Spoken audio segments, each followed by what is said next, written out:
네, 오랜만에 말씀을 전하는 기분이 듭니다. 네, 제 불찰로 잠깐 다쳤다가 이제는 다 낫습니다. 네, 다 나서 다시는 안 다치겠습니다. 네, 다시 안 다치겠습니다. 자, 오늘은 요한복음 16장 말씀을 함께 나누겠는데요.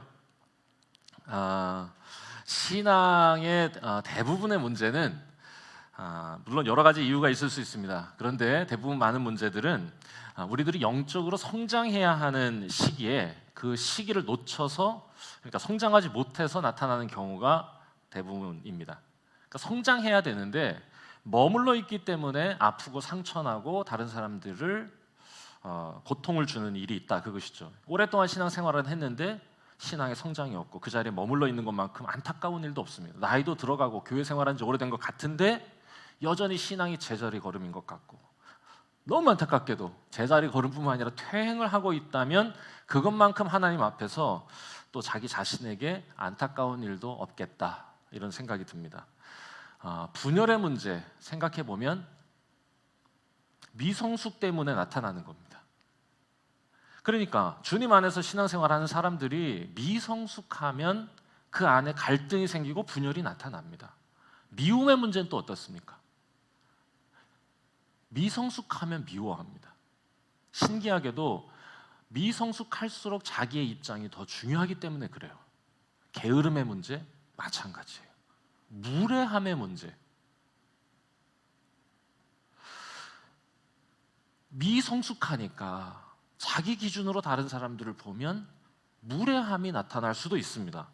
그러니까 영적으로 성장하고 주님과 함께 동행하는 사람의 삶 속에 어떻게 게으름, 나태, 미움, 분열 이런 게 나타나야겠습니까? 그럴리 만무하다, 그것이죠. 그런데 성장해야 할 때 그걸 놓치면 이런 일이 나타난다, 그럽니다. 그러니까 어렸을 때는 미성숙이 문제가 되지 않는데 나이가 들어가면서 신앙의 연수가 늘어가면서는 그러갈수록 그게 문제가 된다, 그겁니다. 우리 제일 동생이 누구죠? 제일 애기? 우리 이준이에요? 하연이에요? 아무도 모르는구만. 이준인가? 이준이 같아. 그래, 이준이 합시다. 이준이는 지금 대소변을 가리지 못합니다. 며칠 전에 보니까 인스타에 이준이가 걷기 시작했대요. 야, 걔 걸었어.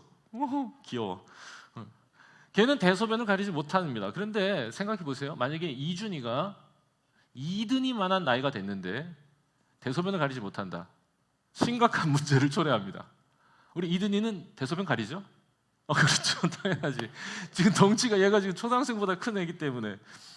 만약에 이든이가 지금도 대소변을 가리지 못하고 있다, 그러면 그건 자신의 문제일 뿐만 아니라 그걸 바라보는 부모의 마음에 못을 박는 겁니다. 미숙하기 때문에 그래요. 여러분, 이 미성숙의 문제라는 게 자기 자신에게만 문제가 되는 게 아니라 내 주변에 있는 사람들, 무엇보다 하나님께 근심거리가 된다고 하는 거죠. 자, 5절 말씀을 보니까 이렇게 시작합니다. 지금 내가 나를 보내신 이에게로 가는데, 예수님께서 말씀하신 그 제자들에게 너희 중에 나더러 어디로 가는지 묻는 자가 없다. 오히려 내가 이 말을 한 것 때문에 너희 마음에 근심이 가득한 게 웬 말이냐 라고 얘기하는 거예요. 이게 무슨 뜻이냐? 제자들이 미성숙하다고 말씀하시는 거예요.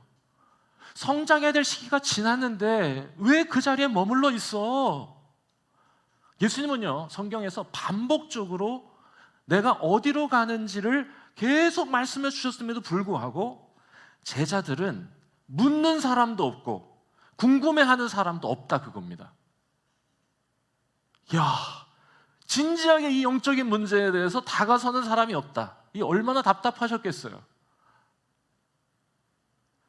예수님께서 보세요. 우리 지금 계속 요한복음 읽어오고 있는데 요한복음 12장에서부터 어디로 가시는지 계속 설명해 주셨어요. 12장에 보면 너 있는 곳에 나를 데려가지 말고 나 있는 곳에 너희가 있기를 원하노라. 나 있는 곳으로 와야 돼. 나를 섬기는 자가 어떻게 하는 거냐? 나를 섬기려면 13장, 나를 섬기려면 내가 너희의 발을 닦아준 것처럼 너희도 십자가의 사랑으로 서로 발을 닦아준, 그게 섬김의 일을 하는 거야. 나는 이제 곧 떠날 건데 14장 이제 곧 너희들 내가 이제 없는 시간을 경험할 텐데 나는 아버지의 처소 아버지에게로 가서 너희가 거할 처소를 예비하러 가. 내가 길이야. 나는 아버지께로 가는 거야 라고 얘기하세요. 반복적으로. 그리고 지난 15장에서 우리 생각했죠. 이제 너희들 부재의 시대를 경험할 텐데 그땐 어떻게 살아가야 하느냐? 그때는 너희가 가지됨을 잊지 말고 나무에 든든히 붙어 있어야 된다. 나를 붙잡고 있어. 나를 의지해. 이렇게 계속 말씀하신 거야. 반복적으로. 그러니 지금 요한복음 12장부터 지금까지 계속 예수님은 본인이 아버지께로 갈 나를 준비하고 계시고 내가 그리로 갈 테니 너희들은 준비해야 된다고 하시면서 계속 그 제자들에게 말씀해 주시고 계셨던 거예요. 그럼에도 불구하고 제자들이 묻지도 알지도 못한 이유가 뭐냐? 미성숙이요. 3년간의 제자 훈련 기간 동안 영적인 성장을 이루지 못했기 때문입니다. 여러분, 저는 우리 교회가 영적인 성장을 위해서 모이는 공동체라고 생각합니다. 우리가 여기 지금 같이 모여서 예배하는 목적 자체가 머물러 있으려는 게 아니에요. 솔직히 그게 주일에만 모일 수 있는 우리 교회를 바라보는 목회자의 안타까움이기도 합니다. 그러니까 영적 성장이라고 하는 건 삶의 모든 부분에서 일상의 영역에서 신앙이 꽃을 피게 하고 거기에서 영향을 미치는 것인데 우리가 주일에만 잠깐 모이는 공동체가 그러한 역할을 감당할 수 있을까? 우리 성도들이 일상 속에서 날마다 하나님과 동행하는 그 삶을 통해 영적으로 성장하는 것에 과연 이 공동체가 도움을 줄 수 있는가? 이게 끊임없는 고민이에요. 솔직히 아까도 말씀드렸는데 우리가 공간 공유를 통해서 좀 예배 공간을 바꾸려고 하는 목적 중에 하나가 이것도 있습니다. 우리가 비정상 교회라는 건 아닌데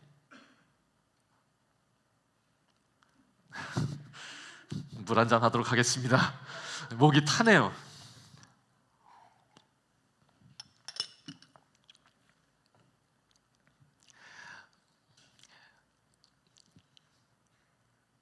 정상이죠. 정상입니다. 그래도 비정상이라고 말하고 싶진 않아. 그렇지만 더 성도들이 일상에서 영적으로 성장할 수 있도록 도와야 한다는 건 우리 모두가 서로를 위해 감당해야 될 숙제라고 하는 건 변하지 않습니다. 성장해야 되는 거예요. 성장. 머물러 있으면 안 돼.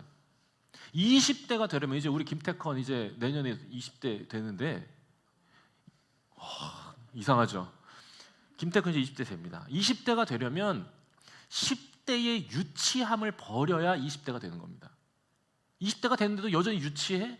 그거는 몸만 컸지 여전히 10대입니다. 30대가 되려는 사람들, 우리 청년들이 이제 30대가 되려는 사람, 30대가 이제 넘어가는 사람, 이 사람들은요 20대의 어설픔을 벗어야 됩니다. 20대는 약간 어설퍼. 그럼 이제 40대들도 있어요. 40대를 정말 본격적으로 맞이하려면 뭐가 돼야 되느냐? 30대의 어색함을 벗어내야 됩니다. 자연스러움이 이제 묻어나야 돼. 이게 뭐예요? 성숙이요. 성장해야 된다는 거예요. 안 그러면 이상해. 관계도 마찬가지 아닙니까? 우리 연애를 하는데 우리 청년들 많이 연애했으면 좋겠습니다. 연애할 때 사람과 사람이 만나서 연애할 때 어떻게 돼요? 연애할 때는 관계가 머물러 있으면 꼭 탈이 납니다. 더 아름다운 관계를 꿈꾸고 더 참된 것을 소망하면서 나아가야 그 관계가 시간이 지날수록 돈독해지고 뜨거워집니다. 결혼은 말할 것도 없죠. 과거에 사랑했던 것을 추억하면서 하루하루 그냥 견디면서 공간을 공유하는 거 안 돼. 항상 더 성장해야 돼. 이게 머물러 있으면 그 집에 반드시 문제가 생겨요. 성장하고 성숙해야 되는 거, 이거 꼭 기억해야 된다 그겁니다. 성인아이라는 말이 있습니다. 어덜트 차일드입니다. 어덜트 차일드. 이게 몸은 어른인데 나이는 들었는데 어린아이와 같은 사람을 일컫는 겁니다. 이게 겉모습은 그럴듯한데 신기하게도 그 속사람이 불완전하고 연약한 모습을 가졌다 이런 거죠. 나이는 들었는데 인격적으로 미성숙한 사람 있지요. 여러분, 이런 사람들의 특징이 뭔지 아세요? 어덜트 차일드. 나이는 40대인데 이것도 애 같아. 이 사람들의 특징, 과잉 행동을 한다는 겁니다. 다 지나쳐. 항상 감정 표현도 지나치고 판단도 지나치고 선택도 지나치고 쉽게 상처받고 고집스럽고 다른 사람 배려하지 않고 무례하고 통제하고 이 사람들이요 평상시에는 괜찮습니다. 그런데 이 사람들이요 위기가 닥쳐오면 당장 그 어린 나이 그 성인 나이의 경향이 두드러지게 나타나는 겁니다. 무례해지고 폭력적이 되고 과해지고 지나쳐 항상 모든 게 일상은 사라지고 이상한 모습이 나타나. 이런 사람을 어덜트 차일드다. 그 내재된 아이가 그 순간에 팍 하고 튀어나오는 거예요. 이게 성인 아이도 문제인데요. 실은요. 그 반대도 문제입니다. 차일드 어덜트. 나는 가끔은 이게 더 문제 같다는 생각도 듭니다. 네? 근데 아이인데 늙은이 같은 사람 있잖아요. 애 늙은이라고 그러죠. 차일드 어덜트. 이게 무슨 말도 웃겨요.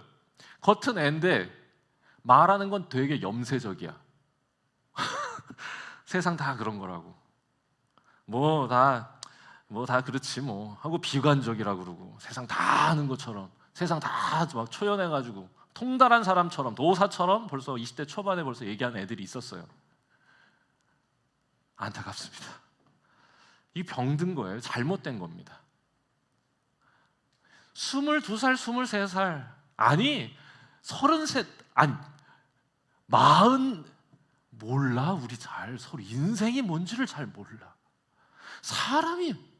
사람이 어떤지 잘 몰라. 젊은 사람은요 젊은 사람다워야 됩니다. 솔직히 우리 여기 지금 이제 30, 40대가 막 섞여 있고 그래요. 근데 여러분들이 보시기에 지금 10대, 20대들 우리 청년들 이렇게 보면 부럽지 않으세요? 부럽지. 얘네들은 마음도 젊은데 몸도 젊잖아. 근데 우리는 어때요? 몸은 늙었는데 마음은 젊잖아. 야, 이게 이 부조리가 이게 부조리래. 부조화가 있다니까 이게. 내가 아니 늙어도요 놀고 싶은 마음 같아요. 똑같아. 아니 그러니까 저도 놀잖아요. 야 재밌게 막 이러고 재밌게. 아니 이제 본연의 모습이 나온다. 참 놀기 좋아하는 사람이. 아니 우리 집 안 되겠다 이건. 하지 말래요. 눈빛이 하지 말래. 하지 말래. 솔직히 우리 집사람도 어제 어디 콘서트 다녀왔거든요. 그러니까 그러니까 이게 아니 이게 어른들도 솔직히 우리 30, 40대 솔직히 어른에 걸맞는 품위와 행동을 익혔을 뿐이지 우리 마음은 다 젊잖아요. 다 똑같아. 너무 어른인 척 하지 말아야 된다 그럽니다. 차일드 어덜트 안 된다. 젊은이 다 와야 돼. 늙었어도 너무 늙은 척 하지 말라 이거예요. 있는 모습 그대로 하나님께 나아가야 되는데 이런 모습들이 차일드 어덜트나 어덜트 차일드나 마찬가지로 있는 모습 그대로 하나님께 못 나오게 하는 거예요. 있는 모습 그대로 자기를 보여주지 못하는 거예요. 지금 우리가 다 마음의 문을 열고 서로 다 즐겁게 지내고 있지만 처음에 저를 만났을 때 엄청 무게 잡던 분이 계세요. 아직도 기억나는데 굉장히 무서웠어요. 그 표정 자체가. 예배를 드려 나오긴 한데 너무 무섭고 옆에 가서 말을 걸려고 해도 너무 무서웠어요. 무서워. 엄청 어른인 척하고 막 그랬어요. 그런데 같이 지내면서 얼음이 깨지고 나니까 언제 그랬냐는 듯이 확 풀려가지고 있는 모습 그대로 공동체와 섞이기 시작하는 걸 보게 돼요. 그러니까 복 받더라 이런 게 보였어요. 관계가 풀리고요, 문이 열리고요, 삶 속에 변화가 일어나고 신앙이 들어가고 믿음이 들어가고 말씀이 들어가고 자기가 가지고 있는 이 벽을 깨뜨리지 않으면 그 안에 들어갈 방법이 없어요. 가면 벗고 있는 모습 그대로 주님 앞에 나오는 겁니다. 여기는 어덜트 차일드도 문제고 차일드 어덜트도 문제입니다. 책을 읽다가 아주 재미난 사실 하나를 발견했는데 이게 현상은 정반대잖아요. 하나는 너무 애 같은 거고 하나는 너무 늙은이 같은 거고. 그런데요 원인은 똑같다는 겁니다. 원인은 똑같대요. 차일드 어덜트는 실은 어덜트 차일드 때문이고 어덜트 차일드는 실은 차일드 어덜트 복잡한데 결국에 그 한 가지 원인이 뭐냐? 그건 자신의 연약함을 자신의 미성숙을 포장하고 보호하기 위한 방어 기제. 감추려는 거예요. 그래서 성인 아이가 나타나고 애 늙은이가 나타난다. 똑같이 상처 있고 똑같이 부족한 겁니다. 그럴 때 우리가 해야 할 일은 그 있는 모습 그대로 주님께 나와서 주님께 고쳐달라고. 주님 앞에서 내가 인정하지 못하기 때문에 병들어서 나타나는 거, 그게 어덜트 차일드 어덜트다.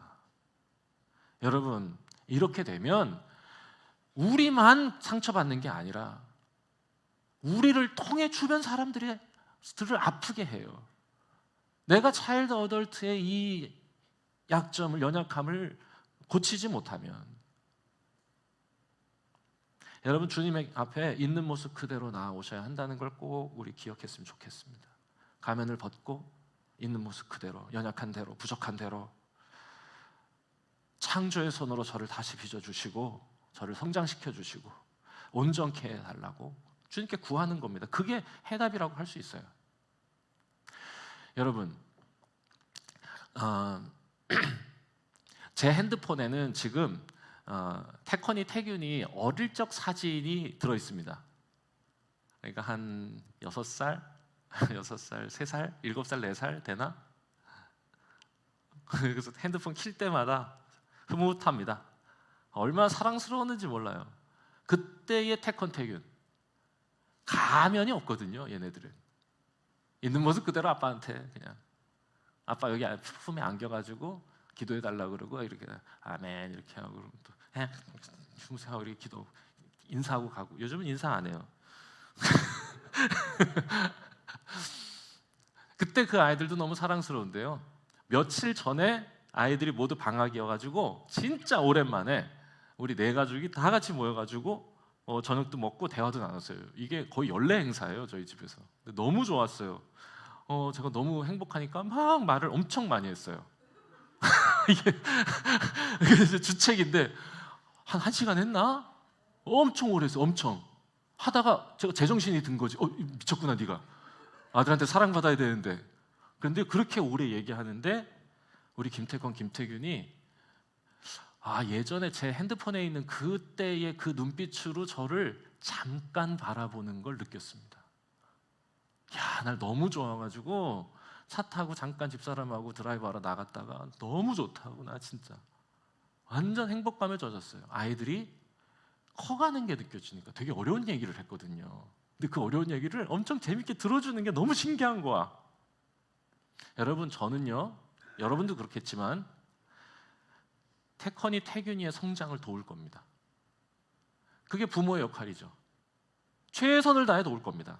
그렇지만 이 사실은 절대로 잊지 않겠습니다. 저는 도울 수는 있지만 만들 수는 없다. 여러분, 우리를 온전케 하시고 성숙케 하시는 분은 하나님이세요. 이 사실을 우리가 잊으면 안 돼. 하나님의 손에 우리를 맡겨드리지 못하면 여전히 우리는 나이가 아무리 들어도 어덜트 차일드로 주변 사람들을 아프게 하며 살아갈 겁니다. 저만 아는 괴물 같은 마음을 품고, 누구의 조언이나 우리의 노력으로 우리의 미성숙이 사라지는 게 아니에요. 성령님께서 우리를 창조하신 하나님의 도우심과 섭리라고 하는 사실, 이 사실을 잊지 않아야 합니다. 오늘 말씀이 우리에게 이걸 전해주고 있는 겁니다. 예수님께서 그걸 제자들에게 얘기해주고 있는 거예요. 예수님은 제자들의 미성숙을 먼저 책망하셨어요. 아직까지 아무도 묻지 않는 게 이게 무슨 일이냐, 오히려 내가 어디로 간다고 하는데, 아버지께로 내가 간다고 그러는데 지금 너희도 오히려 원망이 가득한 게 웬일이냐라고 거기에서 멈추시지 않고요, 뭐라고 말씀하시냐, 우리 뒤에 쭉 읽은 말씀이 내가 너희의 미숙함을 도와주겠다. 16장 전체가 그 말씀이에요. 다 읽을 수 없어서 그렇게 잘라 읽은 거예요. 뭘 통하여? 보혜사를 통하여, 성령님을 통하여 너희의 미숙함을 내가 도와주겠다. 너희 홀로 내버려 두지 않고 내가 너희에게 가서 너희의 미숙함을 온전함으로 바꿔주겠다. 7절, 그러나 내가 너희에게 실상을 말한다. 내가 떠나가는 게 오히려 너희에게 유익이다. 왜냐? 보혜사가 오실 것이기 때문이다. 돕는 이가 너희에게 오실 것이기 때문이다. 13절, 진리의 영이 너희에게 오시면, 그분이 오시면 그가 너희를 모든 진리 가운데로 인도하실 것이다. 성령님께서 너희의 그 미숙함을, 그 어리석음을, 연약함을, 부족함을 온전함으로, 충만함으로, 풍성함으로 바꿔주실 거다. 바울은 이 성령님의 사역에 대해서 이렇게 에베소서에서 정리합니다. 저는 이 말씀이 너무 좋아. 성경에 성령의 역사에 대해서 설명하는 구절이 그리 많지 않습니다. 그런데 그 중에 저는 백미를 뽑아라, 에베소서 4장 13절을 뽑겠습니다. 한 절로 성령께서 무엇을 행하시는지를 깨끗하게 정리한 말씀이에요. 제가 읽어보겠습니다. 우리가 다 하나님의 아들을 믿는 것과 아는 일에 하나가 되어 온전한 사람을 이루어 그리스도의 장성한 분량이 충만한 데까지 이르게 하신다. 믿는 것과 아는 것에 하나가 되게 하시고 마침내 무엇에 이르게 하신다? 온전함에 이르게 하신다. 이 말씀이 너무 좋습니다. 이게 성령께서 하시는 일이에요. 이게 성령의 사역이다, 그겁니다. 성령에 대해서 성경에서 말하는 부분이요, 로마서 8장, 고린도전서 12장, 14장, 요한복음 14장, 16장 요 정도가 다야. 이게 다인데 그 중에서 가장 명확하게 정리하고 설명하는 부분이 요한복음 16장입니다. 깊이 읽어야 되는 성경 중에 하나예요. 여러분, 저는 우리 성령님께서 우리에게 은사 주시는 분이라고 하는 사실에 대해서 저는 믿습니다. 신비한 체험을 경험케 하시고요, 낯선 경험을 통해서 세상에서 우리가 떠나고 하나님 앞에 머물러 있다고 하는 신비한 경험을 맛보게 하시는 분이세요. 그리고 저는 그게 우리 교회가 감당해야 될 가장 중요한 사역 중에 하나라고 생각합니다. 당장 이룰 수는 없더라도 우리는 5년이 걸리든 10년이 걸리든 20년이 걸리든 우리의 예배, 우리가 함께 드리는 예배가, 예배 드리는 모든 사람들의 순전한 하나님을 향한 사랑, 예배를 준비하는 모든 사람들의 아주 성실하고 충성된 헌신을 통해서 몰입을 방해하는 모든 요소가 제거되고 세상과 나는 간 곳 없고 구속한 주님에게 내 모든 것이 사로잡히는 낯선 경험이 있게 하는 것. 여러분, 이건 함께 만들어 가야 될 꿈 아니에요? 맞아요. 우리 성령님은 그런 은사를 주시는 분이 맞다니까요. 그래서 방언도 주시고요, 치유도 주시고 예언도 주시고 그러세요. 그런데 여러분, 여기에 머물면 안 됩니다. 우리에게 은사 주시고 영적인 체험도 경험케 하시는 그 목적이 뭔지를 알아야 돼. 왜 은사를 주십니까? 왜 그런 체험을 갖게 하실까? 우리를 온전케 하시기 위함이다. 여러분, 이 사실을 자꾸 놓쳐요, 우리가. 로마서 말씀에 보면 8장 26절에, 로마서 8장 26절에 성령은 우리의 연약함을 도우신다 이렇게 돼 있고요, 8장 28절에 그 성령님은 모든 것을 합력하여서 선을 이루시는 분이다. 여기까지만 읽어. 8장 29절을 읽으셔야 돼. 성령의 연약함을 도우시고 모든 것을 합력하여 만드시려는 완벽한 그 작품이 뭐냐? 8장 29절.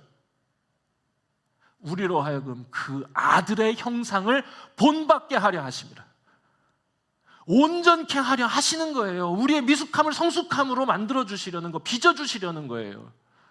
은사도 주시고 믿게도 하시고 깨닫게도 하시고 체험케도 하시는 거, 온전케 하시려는 거. 성령님께서 그 일을 이루어 가세요. 먼저는 우리로 하여금 예수 믿게 하시는 일에서부터 시작하세요. 정말로 성령님께서 아니고서는 우리가 예수님을 주님으로 고백할 방법이 없습니다. 만약에 여러분 가운데 정말로 내가 성령 충만한 삶을 살고 있는가, 나는 성령님을 내 안에 모시고 살고 있는가에 대해서 의심이 되시는 분이 계시다면 자기 스스로에게 물어보시면 됩니다. 뭐라고 묻냐? 나는 지금 예수님을 내 인생의 구주로 고백하고 있는가? 그렇다. 그러면 충만하신 거야. 왜냐? 내가 그렇다고 말할 수 있는 이 마음 성령님이 주신 거예요. 저는 여러분들을 예수님 믿게 할 방법이 없어요. 성령님께서 행하시는 것입니다. 또한 성령님은 지혜의 영이셔서요, 믿게 하시고, 그리고 그 믿음 가지고 주님 앞에 나아갈 때 하나님의 말씀이 깨달아지게 하시는 은혜를 주시는 분이라는 거예요. 온전함에 이르게 하기 위해서 이 프로세스를 지금 진행하고 계시는 거야. 믿음 가지고 주님 앞에 나가면 하나님의 말씀이 그제서야 심겨지고 깨달아지고 알게 되는 거예요. 오늘 말씀 15절에 보니까 성령님께서 어떻게 하시냐, 아버지의 일을 너희에게 다 알리실 거다. 요한복음 14장 26절, 그가 너희에게 모든 것을 가르치시고 하나님의 말씀하신 것을 생각나게 하시리라. 여러분, 이게 얼마나 감사한 일이에요. 제가 예전에는 성경 공부를 좋아하고 성경 공부를 이렇게 많이 인도하고 그랬었는데, 그걸 그렇게 요즘 잘 못하고 있어요. 그래서 제가 오늘 자꾸 이동하는 거 자꾸 말씀을 드리는데, 새롭게 무언가 시작할 수 있는 계기가 되었으면 좋겠고, 그리고 우리에게 주중에도 모일 수 있는 그런 공간, 편안한 공간이 만약 허락된다면 우리 다시 성경 공부 시작해야 되지 않겠나, 이런 생각도 합니다. 좀 멋이더라도 찾아오셔서, 여러분들이 찾아오실 수 있을까가 걱정돼서 주저주저한 부분이 또 없지 않아 있어요. 더 머물러 있으면 안 되겠다 생각합니다. 근데 제가 성경 공부를 할 때는 반드시 제가 꼭 기도하는 바가 있어요. 그게 뭐냐, 성령님께 기도하는데 말씀 가르쳐 주시는 성령님께서 지금 이 시간 함께 공부하는 모든 주의 자녀들에게 말씀을 깨닫는 지혜 허락해 주십시오. 말씀이 믿어지는 은혜 허락해 주십시오. 이렇게 기도합니다. 왜냐하면 그거는 성령님께서 하시는 일이기 때문에 그래요. 성령님만이 하실 수 있는 거예요. 성령님만이 깨닫게 하시고 우리 마음에 새기시는 거지. 그래서 그 성령을 더 구하는 자에게 믿음도, 그 말씀에 대한 이해와 깨달음도 더 커지고 깊어지게 하는 겁니다. 누구에게? 성령을 구하는 자에게. 여러분, 저는 우리의 인생 가운데서 성령을 더욱더 구하고 그리하여서 하나님께서 우리를 온전케 하시는 은혜 우리 모두가 경험했으면 좋겠어요. 이거 외우셔야 됩니다. 성령님께서 우리에게 행하시는 일 뭐냐? 첫 번째, 그리스도를 믿게 하는 일. 두 번째, 하나님의 말씀을 알고 깨닫게 하시는 일. 그리고 마침내 세 번째, 우리를 온전케 하시는 일. 그리스도를 닮아가게 하시는 일이라 그것입니다. 자, 그렇다면 오늘 말씀의 결론이요, 이러한 성령님을 소개하시고 설명하시는 이 말씀을 통해서 예수님이 우리에게 정말로 말씀해 주시려는 게 뭐겠어요? 야, 성령님 만날 건데 성령님 그런 분이야, 알아라, 이거겠어요? 아니에요. 한 걸음 더 나가야죠. 너희 삶 가운데 성령님 붙들고 살아가라는 것입니다. 눈에 보이는 내 모습이 없더라도 영으로 너희와 함께하는 나를 더욱 붙들고 살아가라고, 더욱 의지하고 살아가라고 말하는 거지. 성령님 없이 살아가는 것 저희에게 나타나지 않았으면 좋겠어요. 어제 아까 우리가 성인 아이 이야기했는데, 여러분 머릿속에 성인 아이 이렇게 얘기하니까 아마 떠오르던 누군가가 있었을 것 같아요. 아, 그래, 걔는 조금 성인 아이, 걔는 좀 애늙은이, 이렇게 떠오르는 사람들이 있을 것 같습니다. 그런데 여러분, 솔직히 말씀드리면 실상은 우리 모두가 다 성인 아이 아닙니까? 우리를 제일 고통스럽게 하는 순간이 여러분 어떤 순간이에요? 어쩌다 가끔 종종 문득 내 안에 그 어린아이가 느껴질 때, 그 어린아이가 갑자기 불쑥 튀어나와서 내가 사랑하는 사람에게 상처를 줄 때 너무 고통스러워. 너무너무 아파. 내가 아니라고 부정하고 싶은 거예요.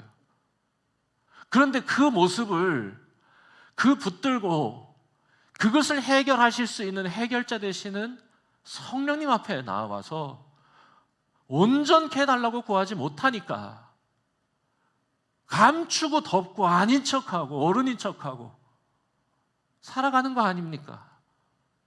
여러분, 그런 어린아이 만날 때 우리 너무 고통스럽잖아요. 하나님 닮기 원한다고 말하지만 여전히 우리 안에는 그 어린아이 있는 게 사실이잖아요. 그때 주님 앞에 나아가는 거, 감춘다고 될 일이 아닙니다. 은혜 구할 때 변화받을 수 있는 거예요. 여러분, 우리는 성령의 시대를 살고 있습니다. 마지막 때를 살아가고 있는 것 같아요. 다음 주 우리 이제 환경주일 예배 드릴 텐데 충격적인 이야기를 듣게 되실 겁니다. 지난 수련회 때 박훈 집사님하고 밤 1시 반인가 자려고 하려다가 잠이 벌떡 깬 얘기를 들었어요. 먼저 스포를 하자면 방법이 없답니다. 지구는 이미 폭염과 폭우로 신음하고 있어요. 주님 오실 날이 멀지 않았다. 이걸 우리에게 말하는 것 같아요. 그럼 이 마지막 때를 살아가는 우리가 정말로 붙들고 살아가야 될 게 뭐겠어요? 환경이 망가지는 줄 모르고 세상이 무너지는 줄 모르고 내가 얻으려 하고 목적하던 바 그거를 붙들고 살아가야겠습니까? 마지막 때일수록 우리가 붙들어야 할 거, 우리를 성숙케 하시는 성령님이, 온전케 하시는 성령님이요. 고린도 교회에 아볼로라고 하는 목회자가 있었어요. 설교 너무 잘했어요. 사람들이 너무 좋다고 그랬어요. 사람들이 막 모여들었고 교회가 정말 부흥하는 것 같았어요. 그런데 이 아볼로는 성령을 몰랐어요. 그래서 설교는 참 잘하는데 교회 안에 이상하게도 분열이 나타나기 시작했어요. 교회는 커지는데 아파지고 오해가 생기고 상처가 나타났어요. 왜 그럴까요? 온전케 하시는, 하나 되게 하시는 성령을 몰랐기 때문에. 그런데 브리스길라와 아굴라라고 하는 조력자가 와서 성령에 대해서 말 줄 때 그때부터 그 교회가 성령에 대해서 기도하기 시작했고 성령을 구하기 시작했어요. 변화가 나타나기 시작했습니다. 온전해지고 건강한 교회로 세워지는 일이 나타나기 시작한 거죠. 우리 교회가 붙들어야 할 거, 우리 인생이 붙들어야 할 거 마찬가지예요. 성령 붙들지 않으면 우리 삶에 분열 나타나고 미움, 게으름, 미성숙 나타납니다. 그렇지만 우리가 성령님 알고 구하고 붙들고 살면 성령께서 우리를 온전하게 회복시켜 주시고 성숙하게 해주실 줄 믿습니다. 절박한 문제 앞에서 무엇을 붙들어야 하느냐? 성령님 붙들어야 합니다. 우리가 목표를 이루는 것보다 더 중요한 거, 성령님을 간절히 바라는 거예요. 우리를 온전케 하시는, 거룩케 하시는 성령님 붙들며 사는 겁니다. 이스라엘이 요단을 건너려 할 때 가나안에 들어가서 마침내 하나님의 약속을 소유하는 그 목전에서 요단을 못 건너서 고심하고 하나님께 막 부르짖으며 기도했어요. 이거 좀 건널 해결책을 좀 달라고, 가야 되는데 지금 못 건너고 있지 않냐고. 그때 하나님께서 이스라엘에게 말씀하신 게 뭐냐? 성결하라 였습니다. 요단을 건널 방법, 다리를 놓는 법을 알려주신 게 아니라 하나님께 붙들리는 법을 말씀하신 거예요. 여러분, 절박한 문제가 우리 삶에 있다. 그것의 해결책을 구하기보다 우리가 정말로 먼저 더 구해야 하는 게 무엇이냐? 주님 앞에서의 성결이요. 우리를 온전케 하시고 성숙케 하시는 분이 하나님이시라고 하는 믿음을 가지고 주님 앞에 나아가서 주님을 더 붙드는 것이요. 목표지향적으로 살다 보면 결국 모든 걸 잃게 될 것입니다. 그러나 성령을 향하여 성령을 붙들고 살아가다 보면 모든 것을 얻게 될 것이다. 말씀 정리하겠습니다. 어느 조각가에게 물었습니다. 어떻게 이렇게 조각을 잘하십니까? 유명한 일이죠. 그 사람이 이렇게 말했답니다. 미켈란젤로인데요. 어떻게 이렇게 조각을 잘하세요? 사람을 제일 잘 조각하는 사람 아닙니까, 이 사람이? 근데 이 미켈란젤로가 이렇게 말했답니다. 아름답지 않은 걸 쪼아냈을 뿐이다. 사람답지 않은 걸 쪼아냈을 뿐이다. 기가 막힙니다. 여러분, 우리 성령님께서는 위대한 조각가가 되십니다. 그 사실을 믿고 우리 인생을 조각하며 만져주시는 분이라는 거, 온전하지 않은 모습을 깎아주시는 분. 우리가 시간이 지났는데도 여전히 뭐가 나 있고 아름다운 하나님의 형상이 회복되지 않은 거, 그게 하나님의 아픔입니다. 그게 힘든 거예요, 하나님께서. 여러분, 성령님께 여러분을 맡기고 그리고 우리 교회를 성령님께 맡기고 그 은혜를 구하게 되길 바랍니다. 죄된 모습, 불완전하고 미성숙한 모습 깎아주시는 성령님 더욱 붙들고 살아가는 거룩한 인생, 성결한 인생 우리가 되길 바랍니다. 함께 기도하겠습니다. 하나님, 저희의 미숙함을 긍휼히 여겨주시고 주님 앞에 우리의 모습 그대로 나아갈 때 성령님의 그 크고 따뜻한 손으로 저희들을 만져주시고 새롭게 빚어 주시옵소서. 우리에게는 다 성령님의 은혜가 필요한 줄 압니다.